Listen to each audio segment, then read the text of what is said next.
Bismillahirrahmanirrahim. Alhamdulillahirabbil alamin wassalatu wassalam ala asyrafil anbiya'i wal mursalin wa ala alihi wa sahbihi ajma'in. Subhanaka la ilma lana illa ma 'allamtana innaka antal alimul hakim. Rabbi shrah li sadri wa yassir li amri wahlul 'uqdatam min lisani yafqahu qawli. Amma ba'd.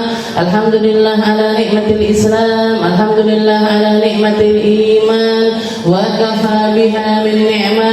Alhamdulillah, segala puji bagi Allah Subhanahu wa taala yang memberi kita nikmat Islam iman, memberi kita nikmat sehat sempat, memberi kita nikmat untuk bisa mengkaji halal haram, perkara-perkara yang selalu dipilih oleh Nabi Muhammad sallallahu alaihi wasallam untuk duduk beliau bersama golongan tersebut. Dikisahkan ketika Nabi Muhammad seringkali masuk ke dalam masjid, di dalamnya ada halaqatul dzikir wa halaqatun hum yusalluna ba'duhum ba'd wa qaumun yatadzakaruna al-halal wal haram. Dikatakan ketika Rasulullah masuk ke dalam masjid, orang-orang di dalam masjid ini dengan kegiatannya masing-masing. Ada satu golongan mereka memilih untuk zikiran, untuk membaca-baca, untuk bersolawat dan lain sebagainya. Satu golongan lagi, satu kelompok orang yatadzakarunal halal wal haram. Yang satu kelompok lagi mereka berdiskusi tentang halal haram atau hukum-hukum syariat. Maka Nabi Muhammad masuk dan mengatakan kilahuma fi khair. Dua-duanya itu ada di dalam kebaikan, tapi yang satu lebih unggul dibandingkan yang lainnya.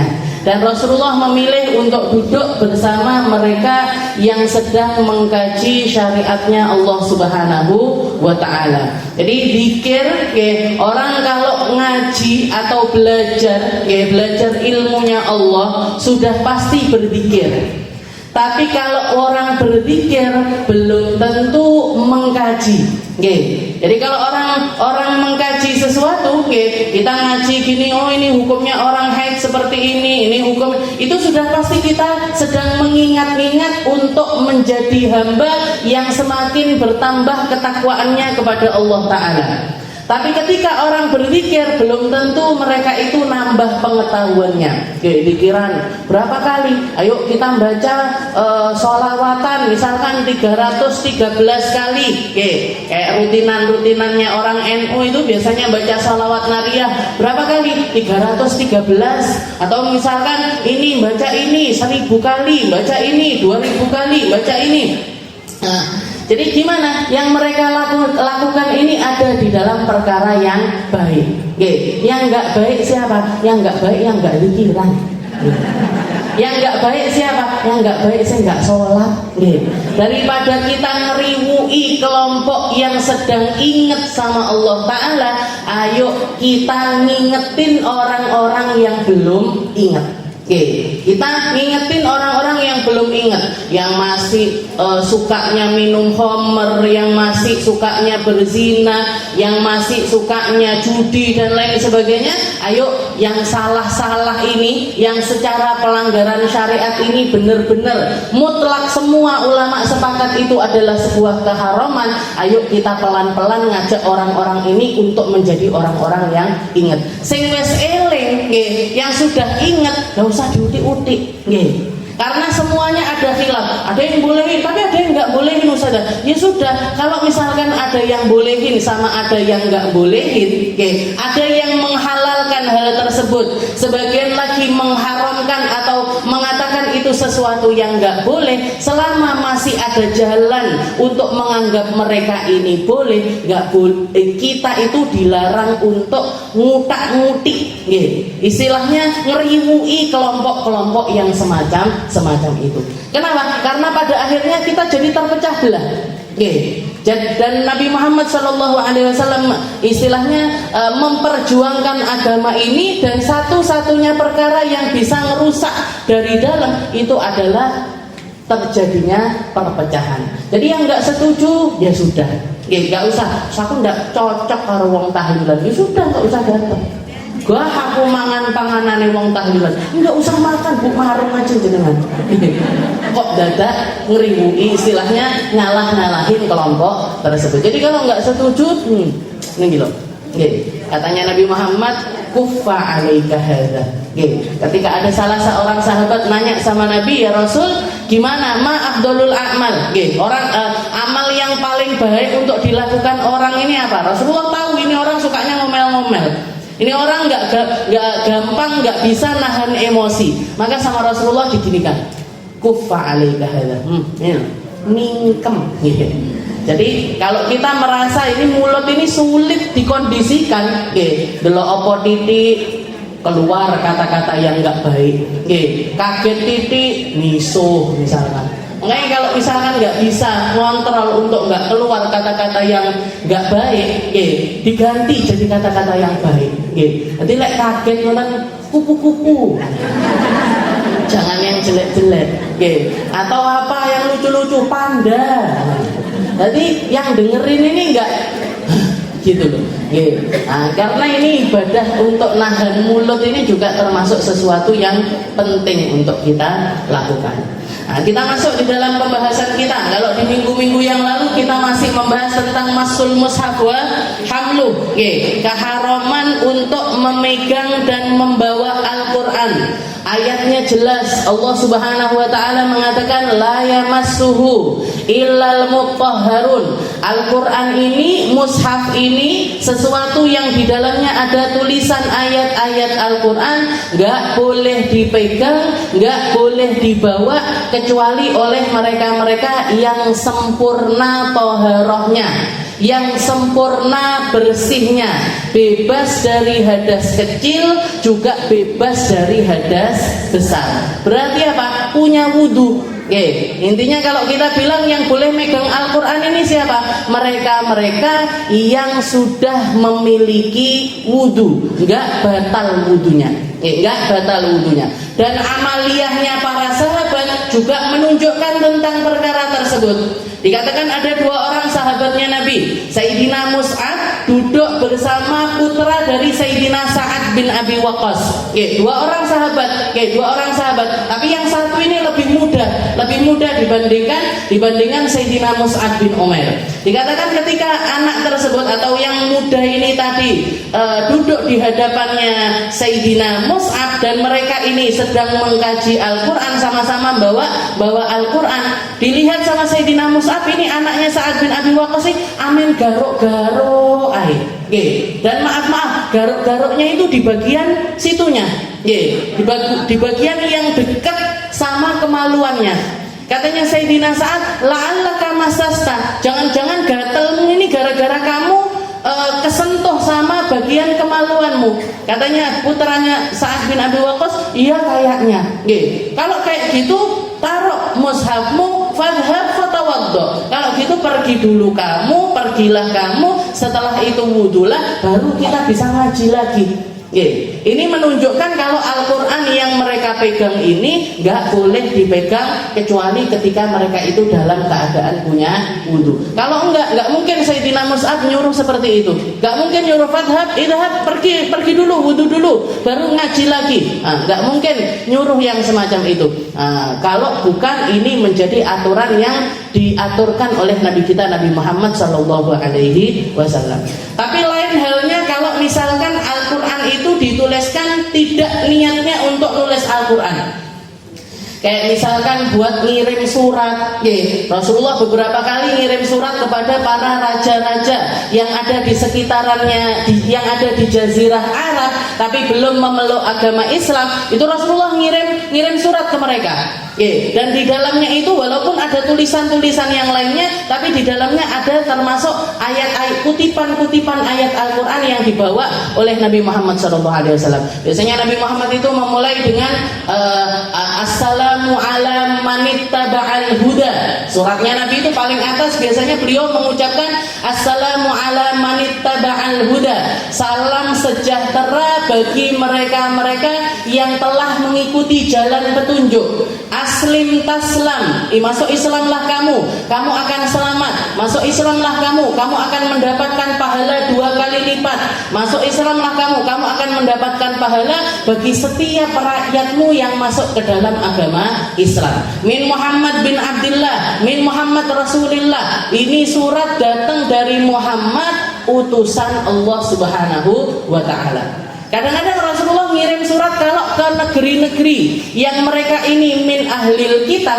Min ahlil kitab itu orang Nasrani atau orang Yahudi yang mengikuti agamanya, yang mengklaim dirinya mengikuti agamanya Nabiullah Musa atau mengikuti agamanya Nabiullah Isa.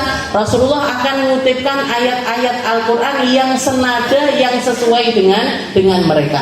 Oke. Jadi misalkan Rasulullah mengatakan, ngambil ayat, wahai orang-orang, ayo kita berada ala kalimatin sawa'im bainana wa bainakum alla ta'budu illallah wa alla ta'budu illallah. Ayo kita kembali kepada kalimat yang sama yang diperintahkan oleh Tuhan kita. Apa itu kalimat yang sama? Untuk tidak menyekutukan Allah dengan hal apapun. Sawa'um bainana wa bainakum. Karena kalau orang Kristen nelusuri ajarannya yang benar, orang Yahudi nelusuri ajarannya yang benar, kalimat yang dibawa sama Nabi Musa, kalimat yang dibawa sama Nabi Isa itu sesuatu yang sama, yaitu apa? La ilaha illallah. Tidak ada Tuhan selain Allah. Tapi melenceng ke sana, melenceng ke sini. Kalau orang Yahudi bilang Uzair ibnullah, ada salah satu muridnya Nabi Musa yang hafal Taurat dianggap jadi putranya Tuhan. Kalau orang Kristen, orang Nasrani, mereka menganggap Nabiullah Isa ibnullah, Isa putranya Allah. Na'udzubillah min dzalik. Nah, ini yang bikin Allah Ta'ala murka. Jadi kitabnya, Injilnya, Tauratnya diganti-ganti. Setelah itu nabinya diangkat jadi anaknya Tuhan. Na'udzubillah. Jadi itu yang bikin Allah Ta'ala murka. Maka Nabi Muhammad mengirimkan surat untuk mengembalikan ketauhidannya mereka. Jadi berarti apa? Rasulullah nuliskan kan? Walaupun bukan Nabi yang nulis, para sahabat yang nulis, karena Rasulullah nggak bisa baca, nggak bisa nulis. Tapi Rasulullah memerintahkan untuk di situ itu ada kalimat-kalimat yang mengutip ayat-ayat Al-Quran dan dipegang sama raja-raja tersebut.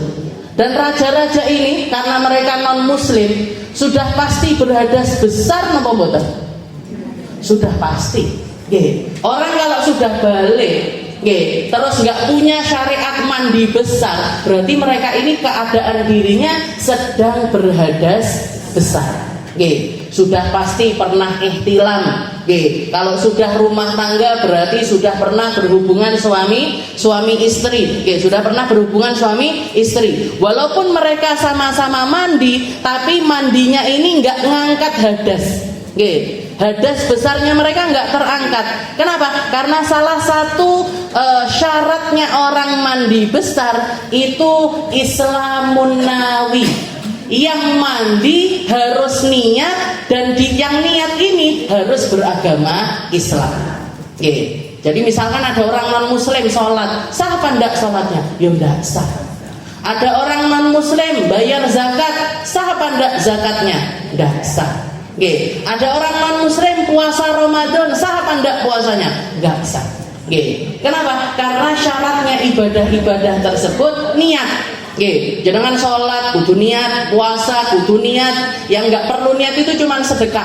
Orang sedekah itu nggak perlu niat. Makanya dikatakan orang-orang non muslim kalau misalkan mereka itu masuk Islam, pahala pertama yang masuk ke dalam rekening mereka adalah pahala-pahala sedekah mereka.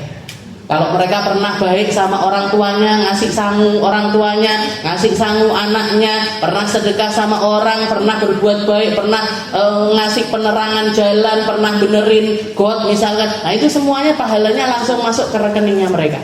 Kenapa? Karena satu-satunya ibadah yang nggak butuh niat itu sedekah. Kalau ibadah yang lain semuanya butuh niat. Dan niat ini baru sah kalau orang yang niat ini beragama Islam. Islamun Nawi, Islamnya orang yang berniat. Maka dikatakan ini berarti raja-raja ini kan semuanya junub, semuanya dalam keadaan berhadas besar. Maka dari situ dikatakan kalau niatnya nulis ini bukan untuk nuliskan ayat Al-Quran, maka tulisan tersebut juga tidak menjadi ayat Al-Quran istilahnya. Walaupun kita tetap perlu untuk menghormatinya. Kayak misalkan jenengan belanja di Arab Saudi, kreseknya itu kan enek tulisannya Arab. Nggih, jenengan biasanya moco amin amin ngoten napa mboten? Tulisannya padahal ahlan wa sahlan, ahlan wa sahlan apa gitu tulisan pakai bahasa Arab. Misalkan mereka ngutip ayat-ayat Al-Quran di dalam kresek-kreseknya mereka, itu tidak dianggap sebagai ayat Al-Quran. Walaupun kita tetap harus untuk menghormatinya kalau tahu itu ayat Al-Quran. Kalau tahu itu ayat Al-Quran tetap harus ditaruh di tempat yang benar. Kayak juga kemarin saya cerita, misalkan uang-uang itu ada tulisan-tulisan Al-Qurannya, maka itu juga tidak menjadi, istilahnya kita megang itu apa harus punya wudhu? Enggak.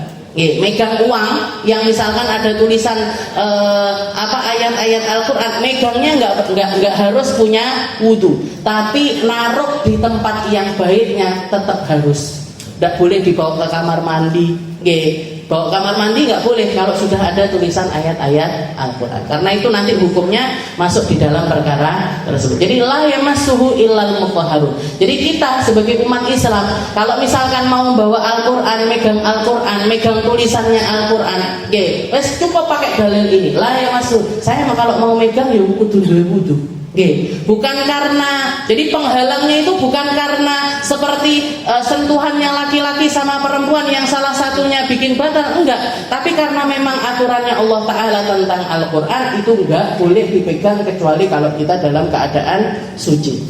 Jadi enggak ada kaitannya dengan batal apa enggak, mana yang dan lain sebagainya, enggak ada.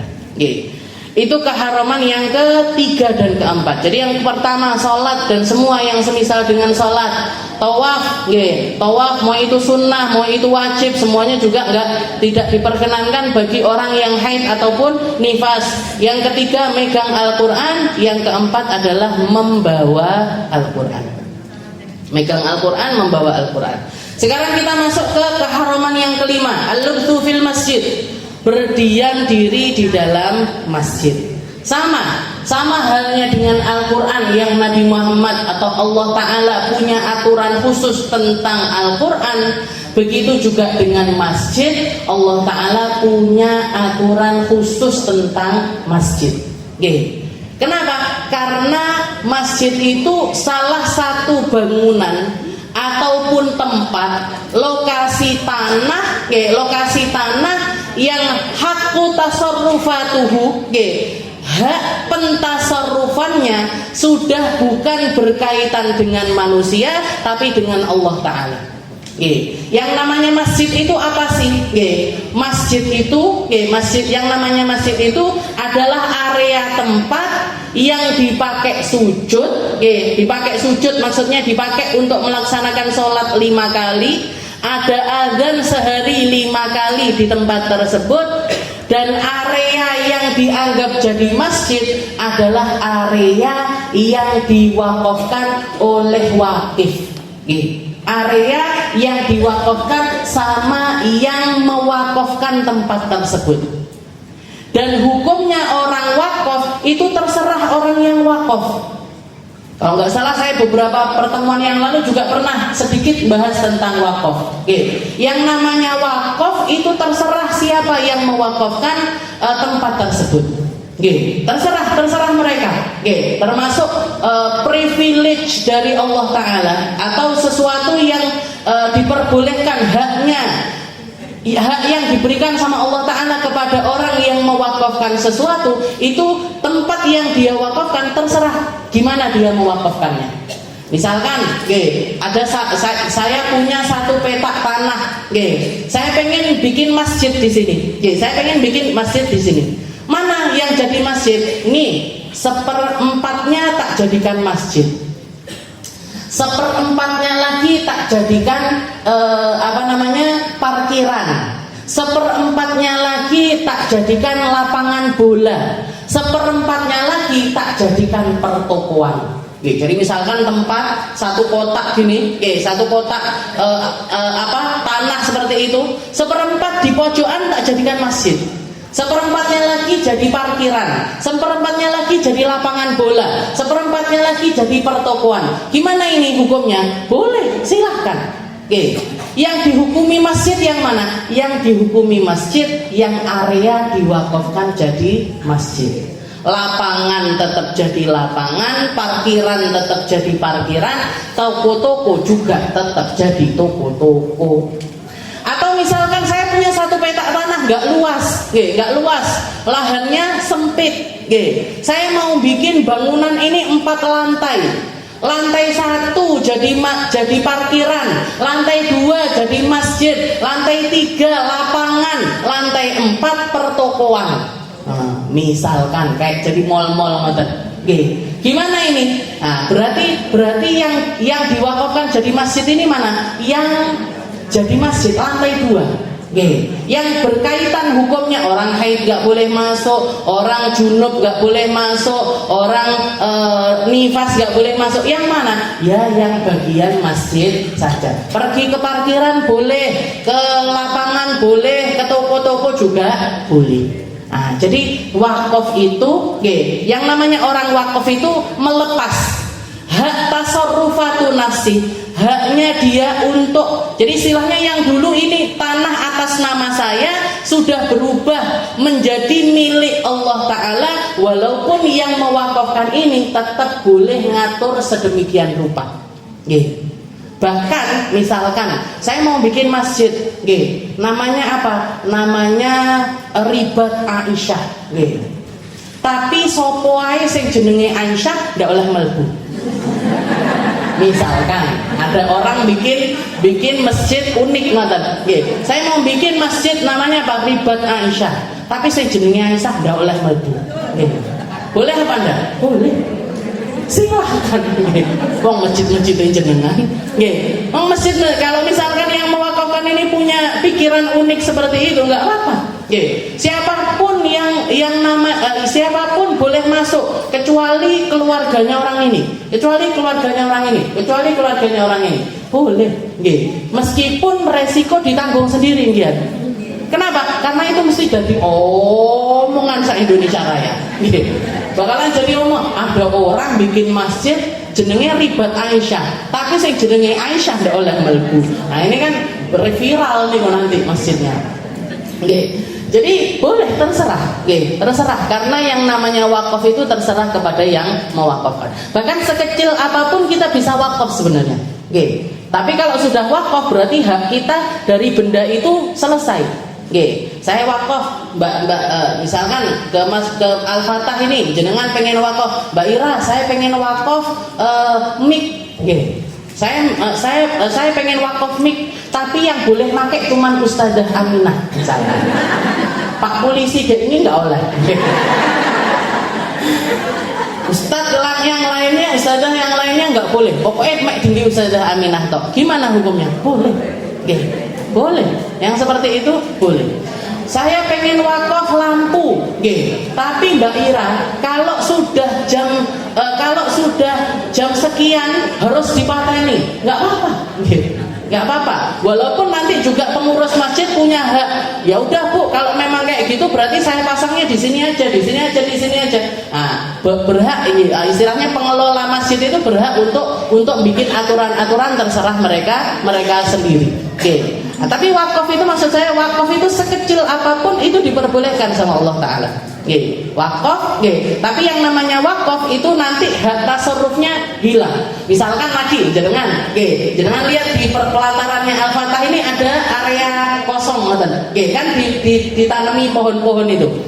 Jenengan pengen wakaf, Mbak Ira, saya mau wakaf. Apa Bu wakafnya? Saya mau wakaf pohon duren. Pohon duren di sini. Tapi nanti kalau misalkan berbuah, berapa pohonnya? 1000 misalkan. Saya wakaf 1000 pohon. Nanti kalau berbuah dikelola sama masjid, misalkan dijual atau gimana, keuntungannya dipakai untuk biaya-biaya pengeluarannya masjid, operasionalnya masjid. Gimana hukumnya? Boleh. Nggih. Bahkan saya ngelihat di Hadramut itu, jangan kalau ke Hadramut atau di masjid-masjid yang ada di daerah Yaman, itu nggak ada kota amal. Nggih. Bahkan di Mekah Madinah jenengan juga nggak akan ngelihat kota amal, gitu. Nggak ada kota amal. Terus ini biaya operasionalnya dari mana? Nah, yang pengelolanya nyari dari sesuatu yang lain. Kalau Mekah Madinah itu dikelola sama pemerintah. Tapi kalau di Yaman saya nanya istilahnya, kok nggak ada kotak-kotak amal di sini? Ini Pak, tapi kan listrik nyala, butuh dibayar. Ini kebersihan butuh dibayar, air juga butuh dibayar. Ini dapatnya dari mana? Kata mereka, orang-orang yang wakaf masjid di sini mesti mikirkan tentang biaya operasional. Jadi mereka mewakafkan sesuatu yang lain untuk masjid juga. Ada yang bikin masjid sampingnya kos-kosan. Oke, buat nanti disewa-sewakan buat pelajar-pelajar. Nah, biaya sewa ini tadi, jadi ini masuk area wakaf. Oke, kos-kosannya itu masuk area wakaf. Nanti dari dana kos-kosan ini tadi dipakai buat biayai masjid. Kalau nggak gitu toko, kalau nggak gitu kebun kurma. Oke, jadi nanti biaya operasionalnya masjid itu ditanggung sama hal-hal yang semacam ini. Atau kalau jenengan tahu masjid Kampung Dalem, oke, di masjidnya Banjaran itu, oke, walaupun tetap ada kota amal, oke, walaupun tetap ada kota amal, tapi listriknya masjid dan lain sebagainya, bahkan masuk ke TK, listriknya pondok Darussalam, pokoknya yang sudah wakafnya atas nama Darussalam itu diambil dari biro jasa. Jadi kita punya ada yang namanya biro jasa, setiap bulan itu tagihan ke rumah-rumahnya orang Banjar yang daftarkan rumahnya itu listrik, air sudah masuk di situ, terus nanti ada infak. Nggak banyak bu infaknya. Kalau orang yang biasa-biasa kadang 10.000, kadang 20.000, ada yang 50.000. Nah nanti dari biaya infak ini dipakai untuk biayain tanah-tanah wakafnya Masjid Darussalam. Nah, yang seperti jadi kayak gitu juga boleh. Jadi wakaf itu bentuknya bisa macam-macam, bisa seperti apapun, bahkan sekecil apapun kita bisa mewakafkan. Nah, yang namanya masjid yang mana? Yang namanya masjid yang nggak boleh al-lubthu fil masjid, yang nggak boleh kita berdiam diri di dalamnya adalah masjid yang memang diwakafkan jadi masjid. Dan Nabi Muhammad, Allah Subhanahu wa taala sangat perhatian dengan masjid dan semua yang berkaitan dengan masjid. Semua yang kaitannya sama masjid itu pahalanya mesti besar. Semua yang berkaitan sama masjid pasti mendatangkan kebaikan sampai ke akhirat. Mulai dari pembangunannya, ataupun juga yang perhatian sama kebersihannya, ataupun perhatian sama kemakmurannya, perhatian sama senang untuk berdiam diri di dalam masjid, i'tikaf dan lain sebagainya, semuanya mendatangkan pahala yang sangat-sangat besar. Nabi Muhammad SAW mengatakan, man bana masjidan banallahu lahu mithlahu fil jannah. Barang siapa yang bangun masjid, Allah Ta'ala akan membangunkan masjid yang semisal dengan masjid yang dia bangun, dengan kriteria keindahan berkali-kali lipat dibandingkan yang dia bangunkan nanti di surganya Allah. Dan barang siapa yang membangun masjid walau mithla mafhasi qatat, bahkan misalkan masjidnya itu sekecil tapak kakinya burung. Tahu jenengan tapak kakinya burung? Jenengan wakaf di masjid. Saya titip wakaf, ada pembangunan masjid. Saya titip wakaf berapa? 2.000. 2.000. Mungkin manusia atau takmirnya ataupun orang yang yang ngelola ini mek 2.000. Tapi kalau niatnya jenengan bener, maunya wakaf tapi memang kemampuannya masih segitu, dikatakan katanya Nabi, man bana masjidan walau mithla mafhasi qatatit thair, walaupun cuman semisal tapak kakinya burung, banallahu lahu baitan fil jannah. Allah Ta'ala membangunkan bagi orang tersebut rumah di dalam surga. Wes DP omah di surga. Mungkin enggak kalau orang sudah punya rumah di surga enggak masuk surga? Wong jenengan punya kuncinya surga aja pasti masuk surga, apalagi sudah punya rumah di dalam surga. Jadi kalau ada pembangunan masjid, jenengan usahakan untuk ikut semampunya, sebisanya. Masih ndak bangun kabeh, nggih. Terus bene dadi gentengnya ritek, bene dadi karpetnya jadi 1 tekel, 2 tekel, enggak apa-apa, jenengan ikut serta di situ. Itu DP rumah di dalam surganya Allah. Dan Nabi Muhammad sangat perhatian sama masjid. Pertama kali beliau menginjakkan kaki di Kuba, langsung bangun masjid Kuba.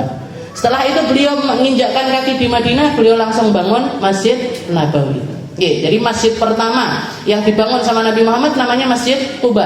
Sampai diabadikan sama Allah Ta'ala di dalam Al-Quran. Masjidun ussisa ala taqwa min awwali yaumin ahaqqu an taquma fihi. Jadi masjid pertama yang kamu bangun dengan asas ketakwaan.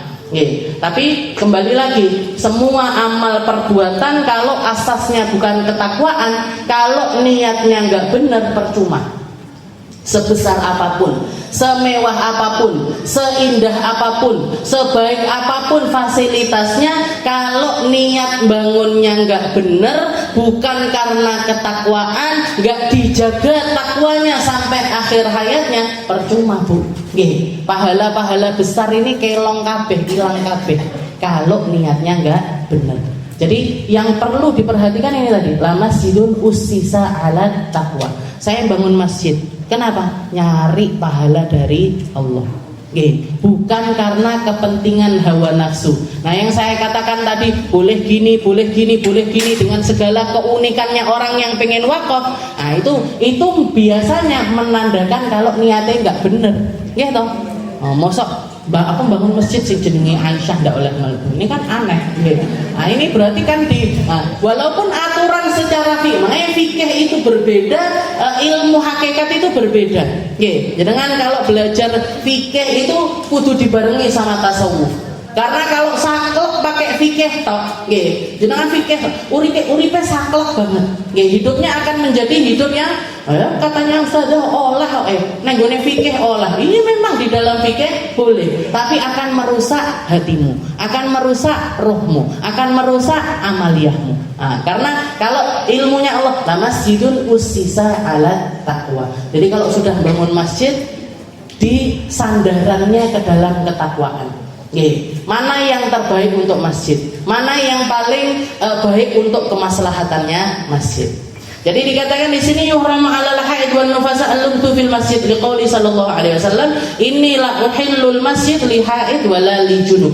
Jadi yang namanya masjid itu diharamkan orang haid nifas untuk masuk di dalamnya karena Nabi Muhammad SAW sudah mengatakan ini la uhil, saya tidak menghalalkan masjid untuk dimasuki orang haid, orang junub. Intinya apa? Orang berhadas besar nggak boleh masuk. Dan orang berhadas besar itu ada 2 kriteria. Orang berhadas besar itu ada 2 kriteria. Ada yang hadasnya langsung bisa dihilangkan, ada yang nggak bisa. Yang langsung bisa dihilangkan apa? Junub. Orang yang berhadas besar, misalkan mimpi basah, atau keluar mani, atau berhubungan suami istri, akhirnya kan berhadas besar. Tapi hadasnya ini bisa langsung hilang. Gimana caranya? Ya mandi. Mandi besar, ngeratakan air dari ujung kepala sampai ujung kaki, hilang hadas besarnya. Nah, yang kedua, ada hadas besar tapi nggak bisa langsung dihilangkan. Yaitu siapa? Orang haid, orang nifas. Masih jenengan adus katek lulur 7 rupa, bukan lulur 7 rupa, kembang 7 rupa, tetap nggak bisa hilang hadasnya. Kenapa? Karena itu hadas yang nggak bisa lepas begitu saja. Lepasnya kapan? Ya kalau sudah melihat yang keluar ini putih bersih. Kalau sudah berhenti darahnya, haid ataupun juga nifasnya, baru kita bisa mandi suci, baru boleh lagi masuk ke dalam masjid. Jadi dasarnya kita nggak masuk masjid ini juga karena ketakwaan. Makanya nggak usah nyari salah-salah yang lainnya. Kadang-kadang orang, saya lagi haid, tapi aku harus ngaji ning masjid. Darurat iki kudu ngaji ning masjid. Bu, kajian yang enggak di masjid apa enggak ada? Kajian yang nggak harus datang ke masjid apa nggak ada? Ada. Jenengan mau nyari hukum apapun, ilmu apapun, apalagi di zaman kita, istilahnya gini, kalau misalkan keharuman ini bisa dialihkan karena sebab darurat, maka di zaman Nabi itu lebih darurat. Untuk perempuan ngaji ke masjid itu lebih darurat. Kenapa? Tidak ada YouTube, tidak ada radio, tidak ada kajian-kajian di istilahnya di tempat lain itu nggak banyak karena Rasulullah terbatas dan Rasulullah paling sering kajian itu di dalam masjid. Oke, maka orang-orang zaman dulu, perempuan-perempuan zaman dulu sebenarnya lebih darurat. Nah kalau zaman sekarang jangan bisa ngaji di mana aja. Oke, buka YouTube kalau ngeletak rambutnya ore-ore, bahkan kalau didis loh bisa. Ayo ngaji bareng nih lagi menstruasi nih, gak bisa ngaji neng masjid terus neng omahku ya kalau didis dibuka YouTube-nya atau live streamingnya. Jadi usahakan kalau jenengan pengen bikin pengajian, apalagi kalau buat ibu-ibu atau bukan cuman pengajian, kumpulan model apapun, kalau sudah kumpulannya itu mayoritas perempuan atau semuanya perempuan, jangan dilakukan di masjid. Yang saya wanti-wantikan lagi, yang sering saya lihat, orang-orang bikin manasik haji ataupun umroh di masjid. Niatnya belajar. Aku lagi haid ini. Makanya yang punya travel kalau bikin manasik jangan di masjid. Karena jamaahnya mesti ada lakinya, ada perempuannya. Dan biasanya kalau sudah ngumpul perempuan lebih dari 5 orang, 10 orang, mesti ada yang haid. Nggih napa mboten? Mesti. Apalagi kalau umurnya masih di bawah 50 tahun atau 40 tahun, mesti ada yang haid. Mesti ada yang halangan. Ini siapa yang nanggung dosanya? Yang punya hajat. Bikin gelaran manten di masjid. Niatnya bagus, bikin gelaran akad nikah di dalam masjid. Tapi yang biasanya salah kaprah, manten wedok dadak kudu jejer. Nah, manten perempuannya juga harus jejer. Kadang-kadang manten perempuannya juga dalam keadaan haid. Gimana ini? Dosa, Bu. Dosa. Dan perempuan itu sebenarnya nggak ada urgensinya untuk dijejer nih di dalam akad nikah, itu nggak perlu. Jadi kalau jenengan mau jaga pernikahan baik, pengennya kan semuanya nanti doanya semua orang kalau nikah kan sakinah, mawaddah, warahmah, nanti biar rumah tangganya tenang, penuh cinta, penuh kasih sayang. Bu, sakinah, mawaddah, warahmah itu nggak akan bisa didapatkan kecuali landasannya iman sama Allah Ta'ala. Lah kalau dari awal pernikahan diterak kabeh hukume Allah Ta'ala, mungkin nggak sakinah, mawaddah, warahmah. Bikin resepsi, salate lali kabeh, mantene lali, ibuke manten lali, bapake manten lali, ponakane manten lali, tonggone manten melok lali salat. Ini apa-apaan? Jadi istilahnya yang punya gawe ini siapa? Kabeh melok nggak sholat. Nah terus mintanya keluarganya sakinah, mawaddah, warahmah. Aduh banget, Bu. Jadi kalau bikin pernikahan ayo ditoto. Dasarnya apa? Semuanya takwa. Oh saya mau bikin mantan nanti jam 3. Jam 3 sore. Ya sudah, sebelum zuhur sudah istilahnya sudah sholat zuhur. Habis itu baru pakai make up. Dijaga wudunya sampai asar. Nanti begitu azan asar dan sholat asar. Nah, biar ketika tamu-tamu datang ini tadi jenengan sudah sholat asar. Sudah sholat asar. Jadi tidak terus bermantenan terawih sholat subuh, zuhur, asar, maghrib, isya. Itu kalau dikodok saya lumayan. Kadang-kadang selali wes, nggak sholat sama sekali. Jadi dijaga campur antara laki sama perempuan. Kalaupun misalkan nggak bisa saya di kampung saya masih biasa laki perempuan jadi satu. Ya sudah, paling nggak ada sekatnya. Paling nggak itu nggak empet-empetan, nggak dempet-dempetan. Nggih, enggak terus antri makanan nih sing kene bapak ibu senggol-senggolan. Nah, yang kayak gitu itu dikit pelan-pelan. Nggih, pelan-pelan. Kalau masih enggak bisa Ustazah, enggak kayak gitu, enggak campur aduk, belum bisa. Ya sudah, ini ibu-ibu makannya di daerah sini, bapak-bapak makannya di daerah sini. Nggih. Yang penting itu ada perubahan sedikit. Nggih. Nanti kalau sudah biasa kayak gitu disekat, baru dikasih sekat. Atau misalkan bikin acara yang berbeda. Kayak saya biasanya karena saya pakai niqab, biasanya kalau akad nikah yang diundang bapak-bapak toh. Nah, nanti kalau resepsi baru yang diundang ibu-ibu aja. Nah, jadi beda undangannya, bapak-bapak sendiri, ibu-ibu sendiri. Bapaknya milik ngetornya, ya sudah berhenti di parkiran, nggak boleh masuk area.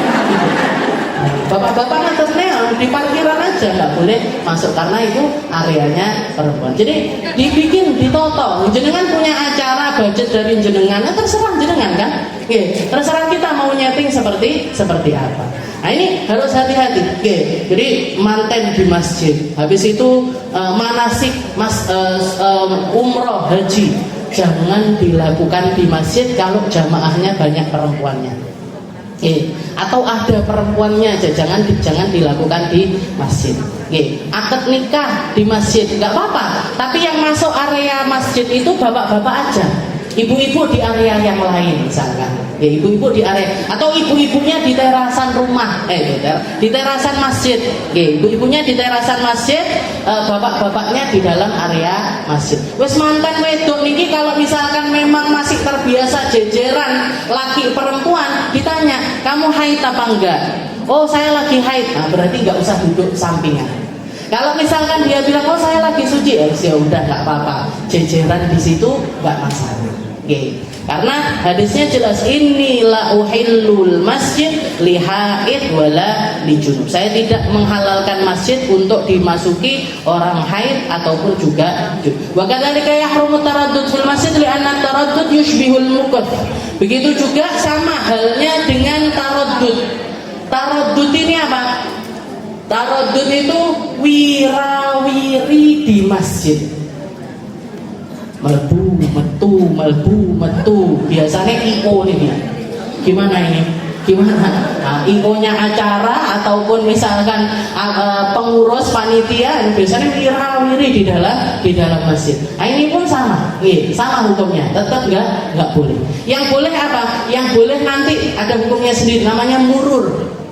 Murur itu apa? Murur itu masuk dari satu pintu untuk keluar dari satu pintu yang lain.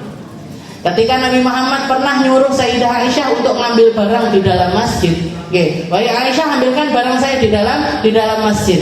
Maka Sayyidah Aisyah bilang, ya Rasul ini haid, ya Rasul saya lagi haid. Katanya Nabi Muhammad, bukankah haidmu itu di situ, nggak pindah kemana-mana? Haidmu itu kan di daerah kemaluan aja, nggak pindah kemana-mana. Nah, berarti dari situ menunjukkan kalau untuk sekedar masuk ke masjid ngambil barang habis itu keluar itu masih diperbolehkan. Tapi wirawiri di dalam masjid nggak boleh. Rasulullah itu pernah waktu iktikaf, Sayyidah Aisyah dalam keadaan haid, Rasulullah itu pengen rambutnya itu disisir.